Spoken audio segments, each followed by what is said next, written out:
राधे राधे। जय श्री कृष्ण।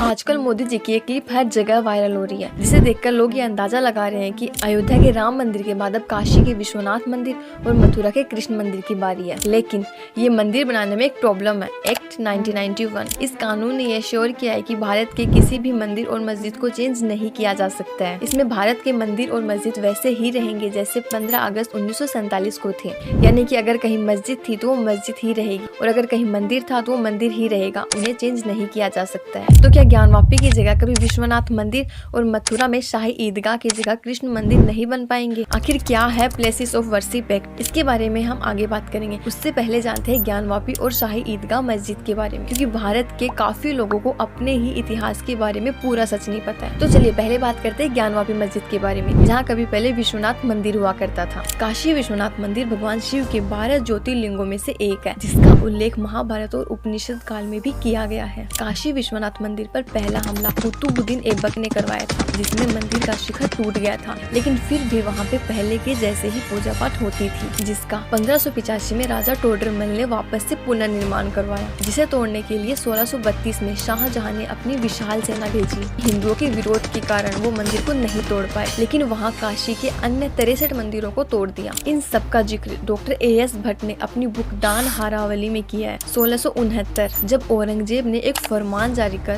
काशी विश्वनाथ मंदिर को तोड़ने का आदेश जारी किया, और वो फरमान आज भी एशियाटिक लाइब्रेरी कोलकाता में सुरक्षित रखा है। भारत में काफी सारे ऐसे मंदिर हैं जहाँ पे उनके साथ में मस्जिद बनी हुई है। क्या सिर्फ ये एक संयोग है या फिर मुगल आक्रमणकारियों की कोई साजिश? दरअसल ये सब औरंगजेब ने जानबूझकर किया था। औरंगजेब हर रोज हजारों हिंदू ब्राह्मणों की जबरदस्ती जनेऊ उतरवाकर उनके धर्म परिवर्तित करवाता था। ये सब कुछ उस समय के लेखक साकी मुइज़ खान ने अपनी बुक मासीदे आलमगीरी में साफ साफ लिखा है, और उन्होंने ये भी लिखा है कि औरंगजेब के आदेश पर काशी विश्वनाथ मंदिर को तोड़कर उसकी जगह मस्जिद बनवा दी गई। उत्तर प्रदेश के 90% मुस्लिम कम्युनिटी के पूर्वज ब्राह्मण हैं। काशी में आज जो प्रेजेंट विश्वनाथ मंदिर मौजूद है, इसका निर्माण 1780 में अहिल्याबाई ने करवाया था, लेकिन अहिल्याबाई भी ज्ञानवापी की जगह मंदिर नहीं बनवा पाई, क्योंकि तब तक काशी में अंग्रेजों का अधिकार हो गया था, और उसी समय हिंदू और मुस्लिम में ज्ञानवापी के लिए विवाद भी शुरू हो चुका था, जिसमें 1809 में काफी बड़े हिंदू मुस्लिम दंगे हुए थे, और ये दंगे मंदिर तोड़कर मस्जिद बनाने से हुए थे। और इस बात का खुलासा खुद अंग्रेज अधिकारी वॉटसन ने किया था। वॉटसन ने तो ये तक कह दिया था कि ज्ञानवापी हिंदुओं को सौंप देनी चाहिए, वरना ऐसे ही दंगे होते रहेंगे। लेकिन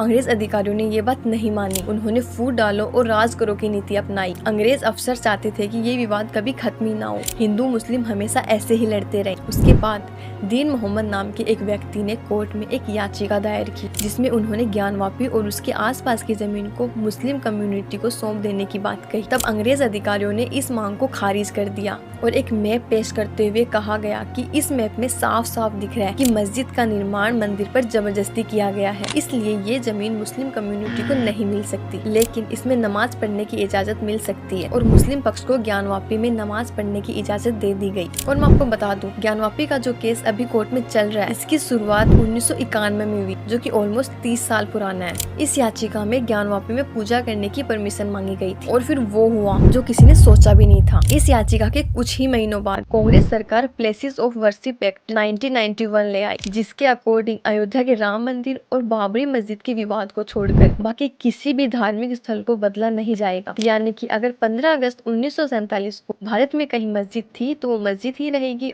और अगर कहीं मंदिर था तो वो मंदिर ही रहेगा। फ्यूचर में इन्हें कोई चेंज नहीं कर सकता है। अगर किसी ने इन्हें चेंज करने की कोशिश की तो उन्हें 3 साल तक की जेल हो सकती है। तब वाराणसी की जिला अदालत ने अपने फैसले में कहा कि पहले ज्ञानवापी का कैरेक्टर प्रूव करो कि 1947 में ये मंदिर था या फिर मस्जिद। इसीलिए आज भी हिंदू और मुस्लिम यही प्रूव करने में लगे हैं कि ज्ञानवापी मंदिर था या फिर मस्जिद। उसके बाद 2021 में 5 हिंदू महिलाओं ने वाराणसी जिला कोर्ट में एक और याचिका दायर करके ज्ञानवापी मस्जिद के पास में बने श्रृंगार गौरी मंदिर में हर रोज पूजा और दर्शन करने की अनुमति मांगी। इसके बाद से ही ज्ञानवापी के चर्चे लोगों के सामने आने लगे, और इसके बाद ही कोर्ट ने पुरातात्विक सर्वेक्षण की मंजूरी दी, जिसमें कोर्ट ने ज्ञानवापी में सर्वे और इसकी वीडियोग्राफी के आदेश दिए। और 16 मई तक ज्ञानवापी का सर्वे भी पूरा हो चुका था, जिसमें हिंदू पक्ष ने दावा किया कि उन्हें उनके बाबा मिल गए हैं। हिंदुओं के लिए तो ये प्रूव हो चुका था कि उनके लिए तो ये मंदिर ही है, क्योंकि उन्हें ज्ञानवापी में शिवलिंग जो मिल चुका था। था। इसलिए हिंदू पक्ष ने कोर्ट में वैज्ञानिक सर्वे की मांग की, जिसका मुस्लिम पक्ष ने काफी विरोध किया और कोर्ट ने 21 जुलाई 2023 को वैज्ञानिक सर्वे का आदेश दे दिया, जिसका फैसला जनवरी में आया था। इसमें पूरी तरह से क्लियर हो गया कि ज्ञानवापी की जगह एक भव्य मंदिर था और मंदिर के मलबे और इसके अवशेषों से ही मस्जिद का निर्माण करवाया गया था।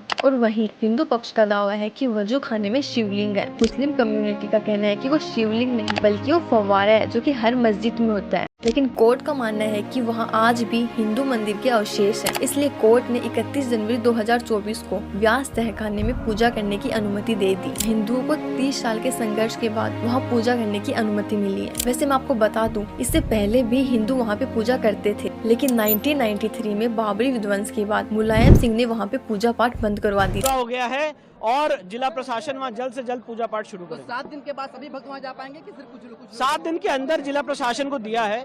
अब जैसे जिला प्रशासन वहाँ पे अरेंजमेंट करेगा, वहाँ तुरंत पूजा पाठ शुरू हो जाएगी। जो भी काशी विश्वनाथ मंदिर जाएगा वो तहखाने में पूजा करने जरूर जाएगा। जी बिल्कुल बिल्कुल जाएगा। मुस्लिम कम्युनिटी कोर्ट के इस फैसले से काफी नाराज है। जो आदेश आया है उसके खिलाफ हम माननीय उच्च न्यायालय इलाहाबाद जाएंगे। अब उन्होंने हाई कोर्ट में जाने की तैयारी कर ली है, क्योंकि मुस्लिम कम्युनिटी का कहना है कि यह प्लेसेस ऑफ वर्शिप एक्ट का उल्लंघन है। उनका ये भी कहना है कि वहाँ कभी कोई मंदिर मौजूद था ही नहीं। अकबर ने जब ज्ञानवापी मस्जिद का निर्माण करवाया था, तब उसी के साथ विश्वनाथ मंदिर का भी निर्माण करवाया था, क्योंकि अकबर सभी धर्मों का बहुत सम्मान करता था। अगर मुगल शासक सच में मंदिरों का सम्मान करते थे तो उत्तर भारत के ही मंदिर क्यों टूटे? क्योंकि मुगलों का राज उत्तर में ही था, मुगल कभी दक्षिण में नहीं पहुंच पाए थे। एग्जाम्पल के तौर पर आप देख सकते हो कि अयोध्या में 500 साल पहले राम मंदिर तुड़वाकर उसकी जगह मस्जिद बनवा दी, जबकि साउथ में सीता रामचंद्र स्वामी मंदिर भी उतना ही पुराना है। वहीं तमिलनाडु में शिव जी का रामेश्वर मंदिर, जो कि 750 वर्ष पुराना है, वो बिल्कुल वैसा ही है जैसा कि पहले था। इसका रीजन एकदम क्लियर है, जहाँ मुगल नहीं पहुँच पाए वहाँ के मंदिर सेफ रह गए। अब आप ये सुनिए, काशी विश्वनाथ मंदिर जहाँ पे नंदी विराजमान है, ठीक उसके सामने वजू खाना है। वजू खाना वो जगह जहाँ पे नमाज से पहले हाथ पैर धोए जाते हैं। उसमें एक शिवलिंग मिला, जिसे मुस्लिम पक्ष फव्वारा मान रहा है, लेकिन हिंदू संस्कृति के अकॉर्डिंग नंदी का मुख हमेशा शिव जी की ओर ही रहता है। तो इन सब बातों से आप खुद अंदाजा लगा सकते हो कि ज्ञानवापी मंदिर है या फिर मस्जिद। तो अब जानते हैं मथुरा में श्री कृष्ण जन्मभूमि मंदिर विवाद के बारे में। हिंदू संस्कृति के अकॉर्डिंग श्री कृष्ण का जन्म देवकी और वासुदेव जी के यहाँ एक जेल की कोठरी में हुआ,